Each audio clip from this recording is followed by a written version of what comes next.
দেখতে ভালো না, চেহারা সুন্দর না, বাইক নেই দামি, R15 বাইক নেই, বাবার টাকা নেই, ভালো বাড়ি নেই, গাড়ি নেই, খুব আফসোস জাগে না রে ভাই? তাহলে তোদের মাঝে একটা কথা আমি বলে দিই, শোন। জীবনে বড় আফসোস সেই দিনই করবি যেদিন লাইফে কোনো কিছু অর্জন করতে পারবি না, সাকসেস হতে পারবি না, সফলতা অর্জন করতে পারবি না, কোনো কিছু অর্জন করতে গিয়ে হেরে যাবি, সেই দিন সবচেয়ে বড় আফসোস করবি। আরে ভাই, বাপের টাকা দিয়ে ফুটানি তো সবাই করতে পারে, কিন্তু নিজের শরীর থেকে ঘাম ঝরানো অর্থ দিয়ে কতজন ফুটানি করতে পারে? এই কমেন্টটা তোমরা সবাই আমাকে করবা।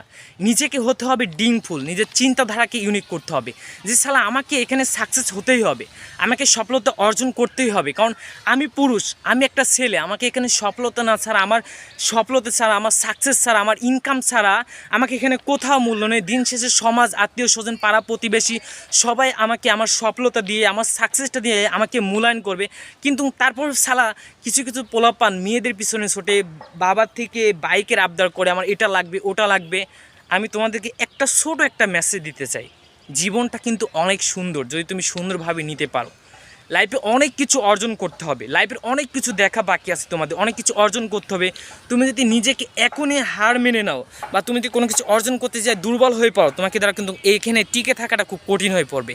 এই জন্য আমি তোমাকে বলবো, তোমার চিন্তাধারা তোমাকে ইউনিক হতে হবে।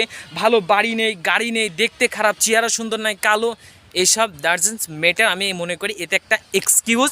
তো এই এক্সকিউজ দেওয়াটা লাইফ থেকে বন্ধ করতে হবে, কারণ আমরা আর কিছু পারি বা না পারি, লাইফের সাথে এক্সকিউজ, অজুহাত এইগুলো খুব ভালো দিতে পারি, খুব ভালো দিতে পারি। আমি একটা কথা তোমাদের মাঝে বলে দিই, লাইফে যদি এক্সকিউজ দাও বা তোমার লাইফের সাথে তুমি নিজে যদি মিথ্যাবাদী, চিটারি, বাটপারি নিজের সাথে নিজেই করো, একটা সময় তোমাকে প্রচুর পরিমাণে কান্না করতে হবে। আর যখন তুমি কান্না করবা, ওই কান্নার কিন্তু কোনো মূল্য থাকবে না, কেউ দেখবে না। তুমি যখন কান্না করবা বা তুমি না খেয়ে থাকলে তোমাকে কেউ জিজ্ঞেস করবে না তুমি খাওয়া দাওয়া করছো কি না, খেয়েছো কি না, এটা কেউ জিজ্ঞেস করবে না। এই জন্য আমি তোমাদেরকে বলবো, নিজেকে ড্রিঙ্কফুল তৈরি করো। আর ড্রিঙ্কফুল পোলাপানগুলো সবসময় অলওয়েজ ফোকাস থাকে ক্যারিয়ারের প্রতি। সো আমি তোমাদেরকে একটা কথাই বলবো, নিজের ক্যারিয়ারের প্রতি নিজেকে যতটা সম্ভব ফোকাস রাখার চেষ্টা করো।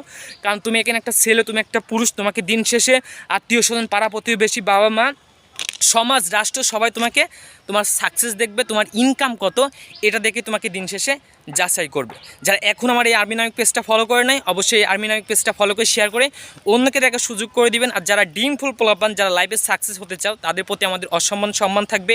এবং তোমাদেরকে এই দেশের জন্য গড়ে উঠতে হবে, স্বপ্ন দেখতে হবে, সততার মাঝে আর্মি, পুলিশ, বিজেপি সব কিছুতে যোগদান করতে হবে, দেশটাকে সুন্দরভাবে আগাতে হবে এবং শরীর থেকে ঘাম ঝরাতে। আর একটা কথা আমি তোমাদের মাঝে ছোটো একটা মেসেজ দিয়ে দেবো, ঘাম কখনো প্রতারণা করে না। শরীর থেকে যত সম্ভব পারো, যত পরিমাণে পারো শরীর থেকে ঘাম ঝরানোর চেষ্টা করবা, দেখবে সাকসেস একদিন না একদিন তুমি পাবে। আজ হোক কাল হোক, একদিন সফলতা অর্জন করতে পারবে। তোমাদের প্রতি আমাদের সম্মান রইল। তোমরা সবাই ভালো থাকবা, সুস্থ থাকবা। দেখা হবে নতুন একটা ভিডিওতে।